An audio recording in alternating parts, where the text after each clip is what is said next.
Here's a list of 10 ways to upgrade your email marketing. Get this, there are 4.37 billion users on email worldwide every single day. As a platform, email is larger than anywhere else. It is larger than YouTube, it's larger than Facebook, it's the largest, and I'm not suggesting or trying to dissuade you from leveraging social media marketing. Far from it. I'm looking today at email as another extension of distributing your content that you publish across social. Why not also get it in the inboxes of your audience? Because more folks in your audience use email than any other platform. And so why not look at it as another opportunity to build and position your brand for consideration, whether they're looking to buy, sell, invest, refer. I want to see you leverage email to get top of mind. What's more, 99% of email users check their email every single day. Now, I know they're on social every day too, but my point to you is not to say don't do social, is to say look at email not just as a sales channel, but as a marketing channel. How can you leverage mass email to your entire database to position your brand further using the content that you're also leveraging on social media? Why not leverage email too? 99% of users check their inboxes daily, and get this, most of them do it before they even scroll social. That's how critical email is as a platform. And so if you have not stepped into leveraging email marketing because maybe it's intimidating, maybe it's a little too techie for you, well, this video is going to be very techie, but by the end of today's video, we're going to walk through 10 tips and tricks to ensure better deliverability, better success with your email marketing efforts so that the people who are on your list receive your emails and it works to position your brand, because reality is you can't let it stop you from leveraging the GOAT marketing channel, greatest of all time, that is email marketing. It's right at your fingertips. It's yours to be utilized. And so today we're going to talk about 10 techniques, 10 tactics to leverage and upgrade your email marketing. Welcome to This Week in Marketing. My name is Jason Pantana. I'm your instructor, and I am so glad you're tuned in. If you're listening, if you're watching, I'm glad you're here, and I want to hear from you in the comments today. If you're new to the channel, by the way, please make sure to tap that big red subscribe button, and when you do, there's a little bell right next to it on YouTube, and if you tap that, it turns on notifications, so whenever we publish new videos just like this one, you are the first to know about them, and therefore the first to take action on all the ideas that come out of this show and all the other shows just like it on our channel. So I'm glad you're here.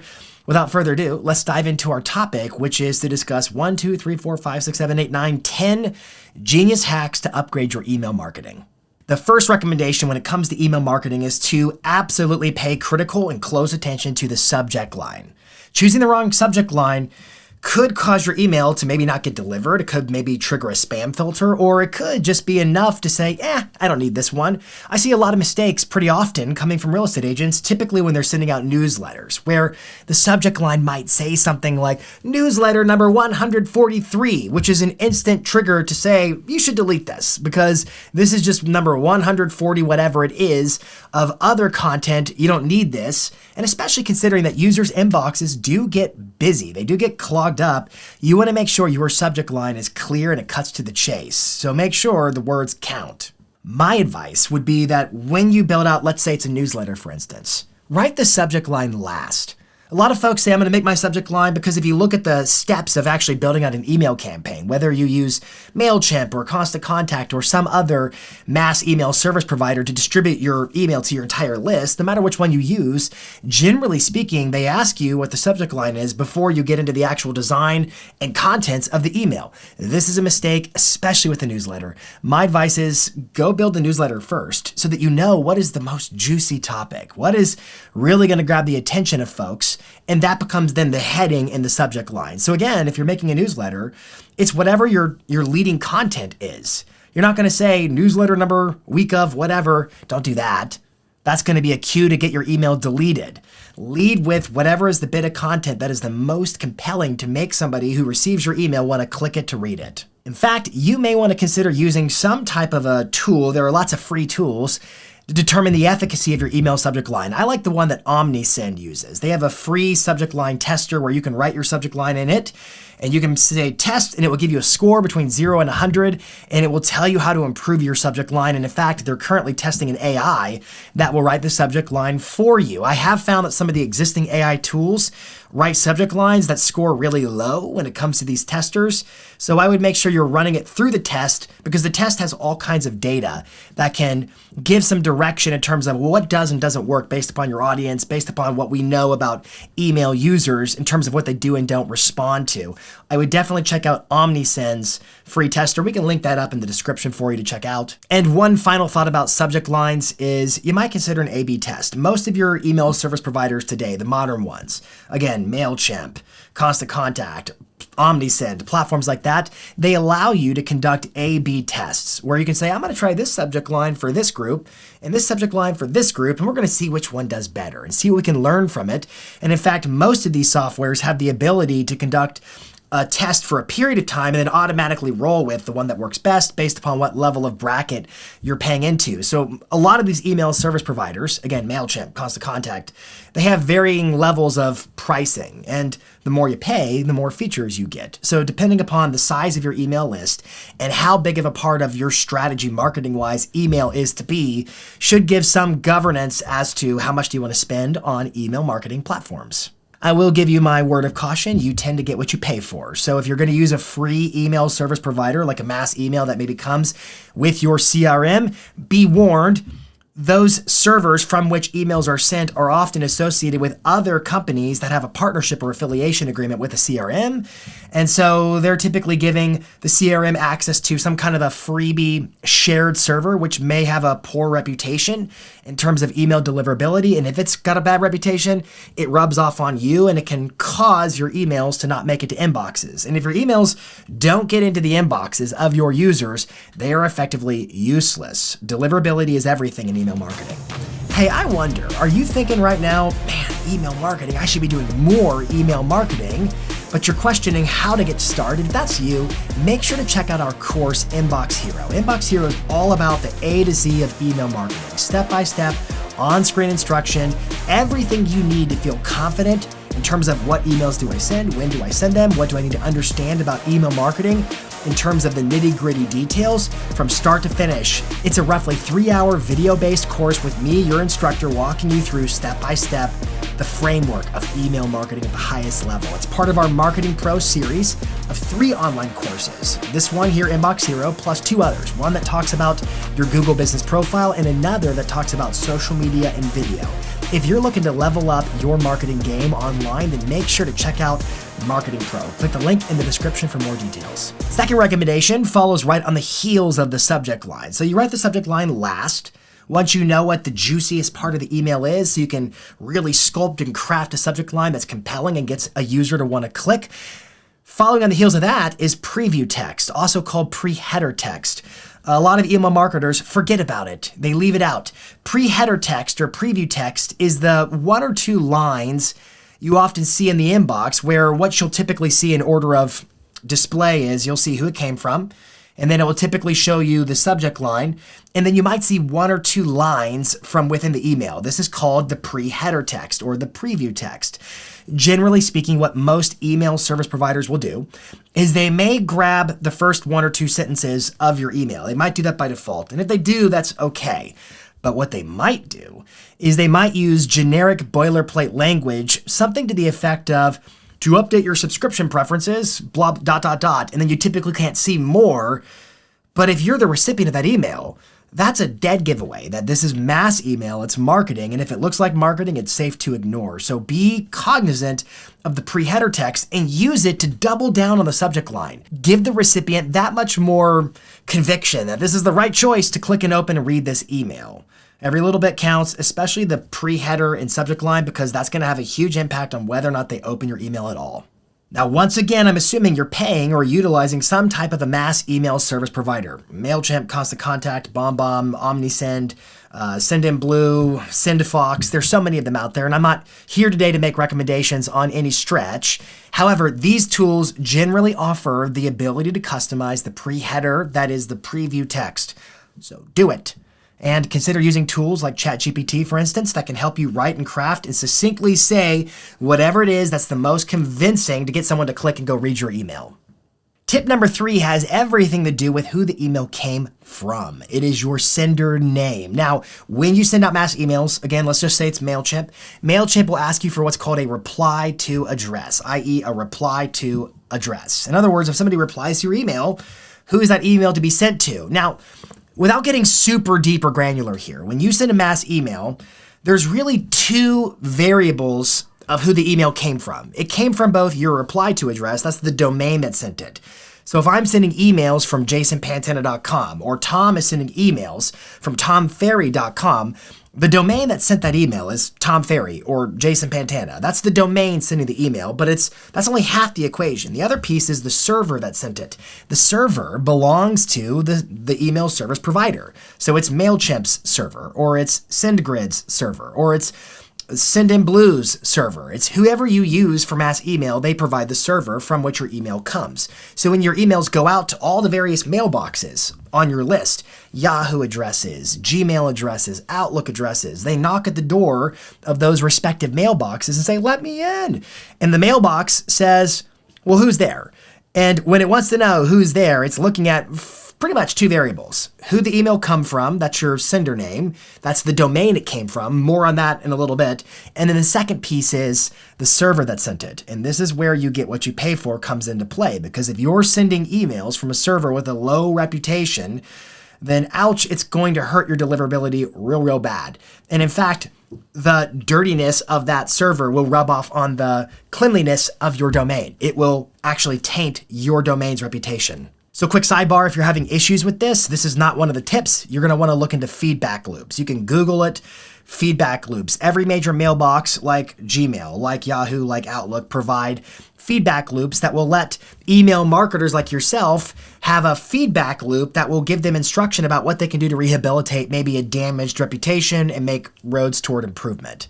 So you can Google that. They're called feedback loops. Anyways, back to the regularly scheduled broadcast where we're talking about the sender name. Here's what I really want you to hear when it comes to the tip, i.e. the tactic around the sender name. A lot of you send emails from maybe it's the name of your brokerage, or it's your team, or it's the company name. But what we know is when people get emails from people, they're far more likely to click and open and engage with those emails. So even if the name of your firm, for instance, is ABC Realty, you don't want the email to say that it came from ABC Realty, because recognize that when you provide instruction to, let's say it's MailChimp, it asks you for the reply to address, but it also asks you for the sender name. So I can say the reply to address is blah, blah, blah at jasonpantana.com, the username at jasonpantana.com, but the actual sender name I could say is Jason Pantana.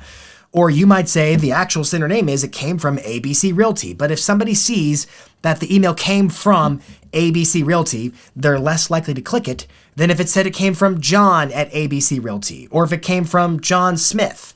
Just for instance, a name is more likely to trigger someone to want to read and open with it. And what's more, that's the person people know. They know you. And so make sure that the sender identity is clear to the recipient, that they realize they're getting an email from you. Next recommended practice is to utilize personalization. What does that mean? Well, that means you can personalize the emails as to who they're going out to. You're sending a mass email. So maybe you have 1,000 people on your list, or 10,000 or 100,000 people on your list of email subscribers and recipients. By the way, subscribers is better. Permission marketing wins over buying emails and mass cold emailing people. I'm not a fan.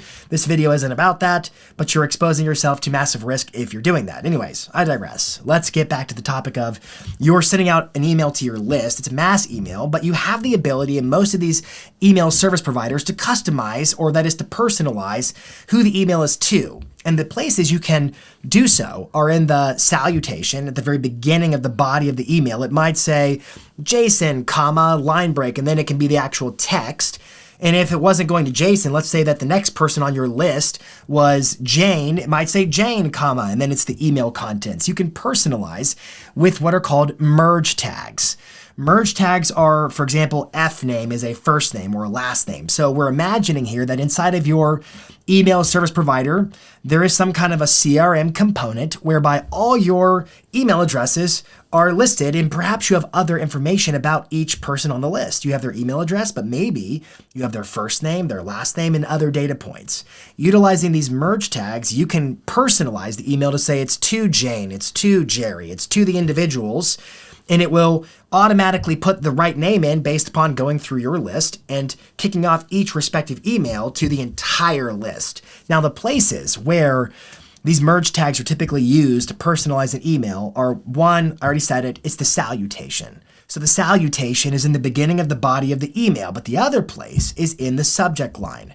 Now I'm going to talk in a little bit about one more caveat when it comes to subject lines. I won't spoil that yet.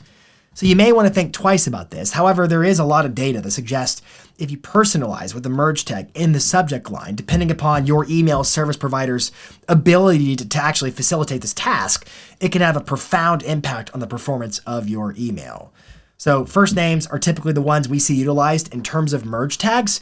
But what if somebody, when they filled out your form and they subscribed to your email list, what if they used like an initial? So they said their name was Amy K or something like that, and maybe you want to trim it off. Well, guess what?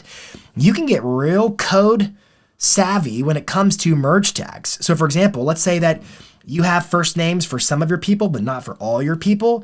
You can create conditions in the merge tag where it would say, hey, if I don't have a first name, make it say friend. So it might say hi friend or whatever filler word you might want to use in place of having a first name.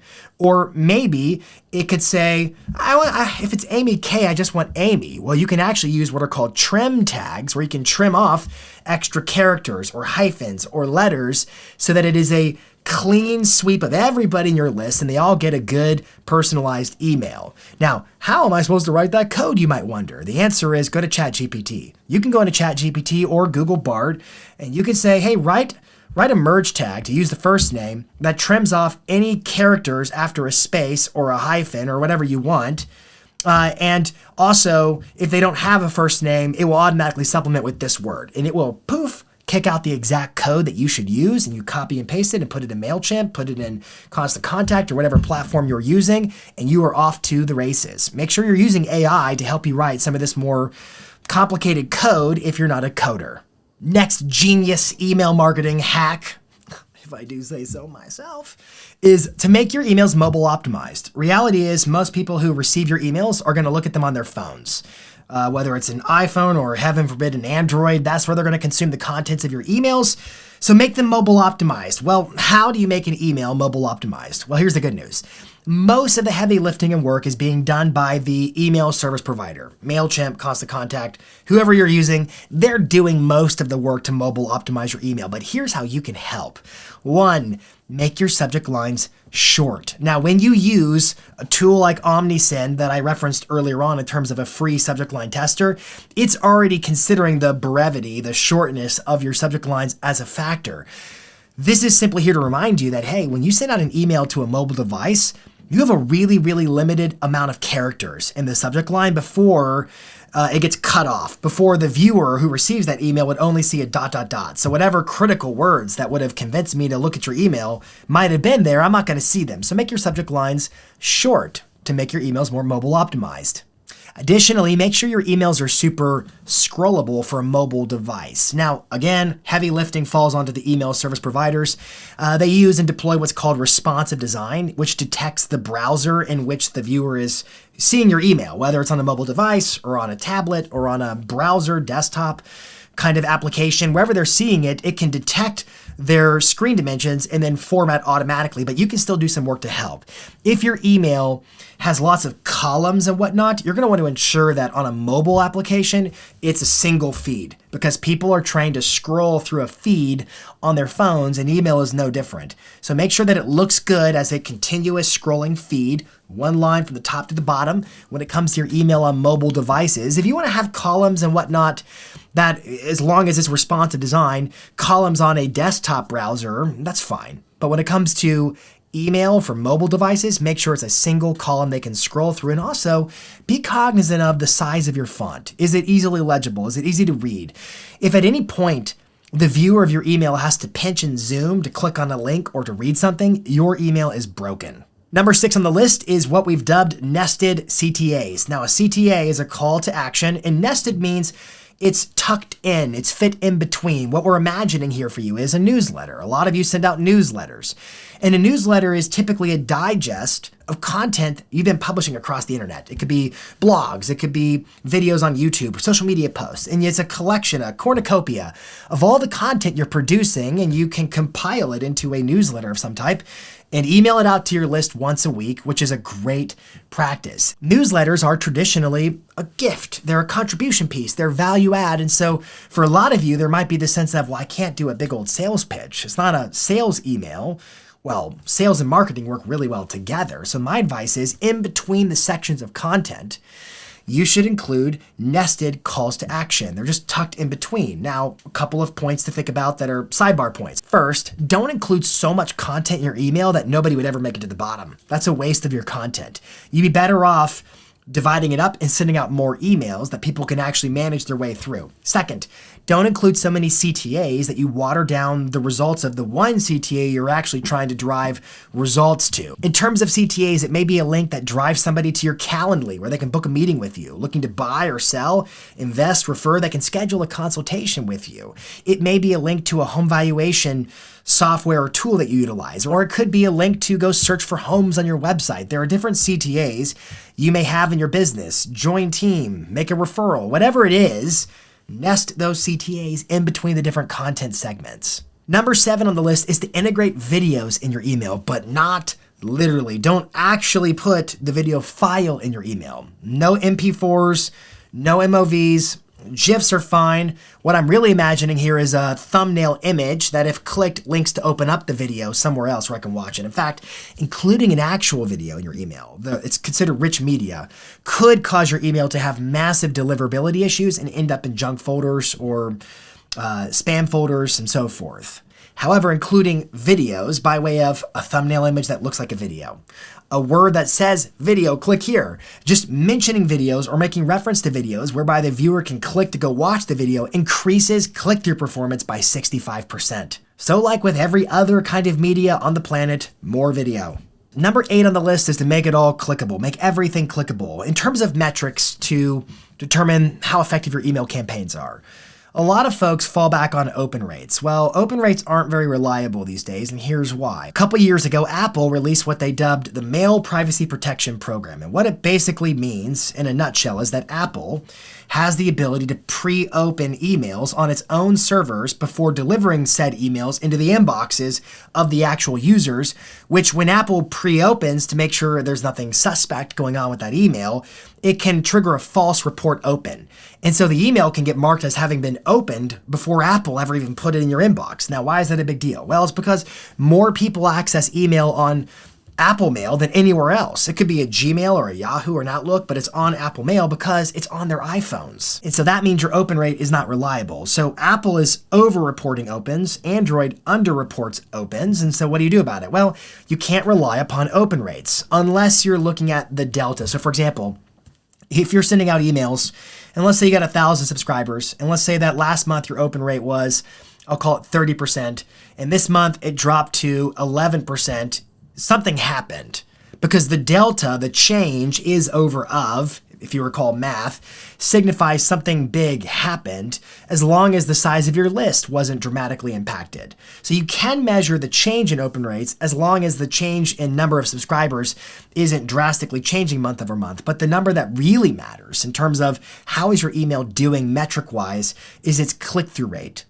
Are viewers, are recipients of the emails opening emails and clicking something to engage with it? Are they clicking on a video? Are they clicking on a call to action? Are they clicking on a banner of some type that takes them to a destination of your choosing? The destination could be on your website, which is my preference. I would always encourage you to drive traffic to your website because chances are they can surf and check out other calls to action. What's more, they can also get pixeled and tagged for retargeting purposes if you're marketing in that capacity, versus driving to a social media, they can go see somebody else's stuff and you could potentially lose them a little bit more quickly than if they go to your website. But the main point here that I'm trying to make right now, the point I'm stressing now, is make everything clickable.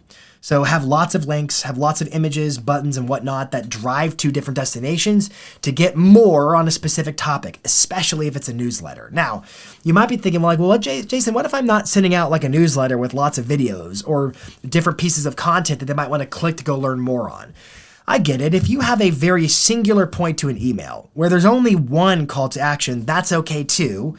I would encourage you to make sure that you really set it up so that when they read down to the point of the call to action, they're like, yeah, I'm going to click that. Because again, your click-through rate is your best optics in terms of how is this email performing with the metric. Best practice number 9 is authentication. Now, before I dive into the exact authentications and protocols to put in place, let's talk about how these work. You're authenticating your domain. So MailChimp, just as an example, already has a good reputation as a provider when it comes to Gmail and Yahoo and the different mailboxes. There are email service providers and there are mailboxes. And so MailChimp works hard to protect its servers, their integrity. And so users who are, for instance, leveraging MailChimp to send emails, they get to inherit the squeaky clean reputation that MailChimp has worked so hard to create for them.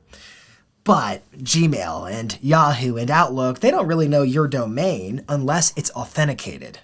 Now, let's take a step back and talk about at a high level what is authentication. And fair warning, you might need someone to help you with this in terms of actually going about doing it.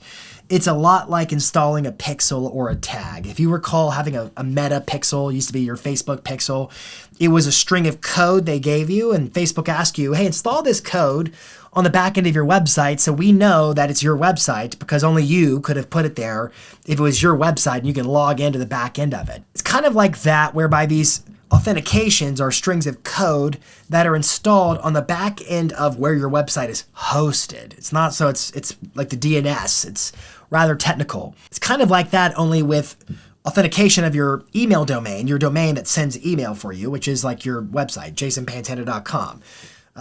When you look at emails, if my email was so-and-so at jasonpantana.com, that's just the username at the domain, jasonpantana.com. So you're authenticating the entire domain. And to do that, your service provider, like MailChimp, will give you the string of code, but they want it installed not on the back end of your website. Like your pixel is typically, it's installed in the footer of your website. Again, this is probably technical for you if you're listening and watching right now. But with authenticating an email, you're actually installing that little bit of code, or the record, if you will, inside the actual hosting of your website. It's the DNS servers. So as we get into authentication, I'm not telling you that you have to do this. I'm suggesting it's a best practice. And so it may require reaching out to somebody who works in this space and can handle the technical details of this job. There are 3 authentications that matter. I'm not going to go into all the nitty-gritty details of what each one does, and here they are. The first one is SPF, Sender Policy Framework. Second one is DKIM, that's Domain Keys Identified Mail. And the last one is called DMARC, Domain-Based Message Authentication. Those are the 3 that really matter. So do some Googling, do some research, and get your domain authenticated so you get better deliverability, because what it does is it increases Google and Yahoo and Outlook's trust of you, because they know MailChimp servers. They're like, we know MailChimp's good, and we're going to take them for a good value. But boy, if you were also authenticated and MailChimp and you had really gone through that extra motion, that extra step, we're going to have that much more certainty that you belong in the inboxes of our users. And finally, and this one's a big one, is to set up an automated welcome message. Whenever somebody joins your email list, whether they're leads you generated from open houses, or perhaps from a third-party portal, or perhaps through PPC efforts on your website, or they just navigated to the contact form to actually subscribe on your website, however you get people on your email list, remember, it's all about permission-based marketing. So however they opted in, it's critical that you send them a welcome email right away. Welcome emails have almost a 100% read rate. Why? Because they just subscribed. What's more, welcome emails will help remind somebody down the road why they're getting your emails. There's a lot of folks who have an email list that is largely based on they've gotten leads over the history of their careers. And then they add those leads perhaps to, and they have the right to, if they have the right consent given when they opted in, they add them to an email list. And oftentimes the consumer's like, how did you get my email? Why am I on this list? I didn't sign up for it. And they report it or they opt out, and it hurts your deliverability because it starts to lessen your reputation with the different mailboxes. Well, if you took the time to set up an automated welcome email, which all the major mailboxes like MailChimp and so forth have the ability to create this, where somebody new opts in, it triggers the automatic email to go out. that's going to help massively in terms of reminding them down the road, this is why you're getting emails from us, because this serves as the don't forget, you're going to get emails from us. Your welcome campaign can be automated, and it should include details such as, hey, thanks for signing up. It's really great to have you here. It's an opportunity to set an expectation for we send emails on this frequency. Be on the lookout for them. Save us to your contacts so our emails go to your address book. And it's also a chance to say, hey, here's what you missed out on. Here's some of the best resources that have been in past editions to sort of whet the palate and create anticipation for emails that are to come. A welcome campaign gets a super high read rate, and it primes subscribers to engage more effectively with your emails. And the more your subscribers engage with emails, the better your deliverability to all your subscribers, and the more people who want to subscribe, and the more nested CTAs they can click on to go take action and put themselves in line to do business with you. There's no doubt about it, email marketing comes with a learning curve, but so does social media, so does video, so does any marketing channel worth investing in. It comes with a learning curve. Here's my recommendation. Invest in email. It is the GOAT, the greatest of all time. If you are overlooking email because perhaps you're technically intimidated, this video, I sincerely hope, gave you a lot more confidence in terms of, okay, I understand some of the mechanics and moving parts of email, and I can leverage it, but I'm also willing to bet, for many of you watching, it opened up more questions than answers it gave because you started realizing, wow, there is a lot when it comes to email marketing. And if that's you, make sure to check out Inbox Hero. It's the course that's part of Marketing Pro. It's about 3 hours of video content that you can watch on your pace to be sure you're confident with email marketing, because email marketing is a huge opportunity to work the list, to nurture your audience, and to attract business where people come to you to buy, sell, invest, or refer. I'm so glad you watched and or listened to this podcast, and I'm curious and I want to hear from you in the comments. What are you planning to do next with email marketing? Until next week, this is This Week in Marketing.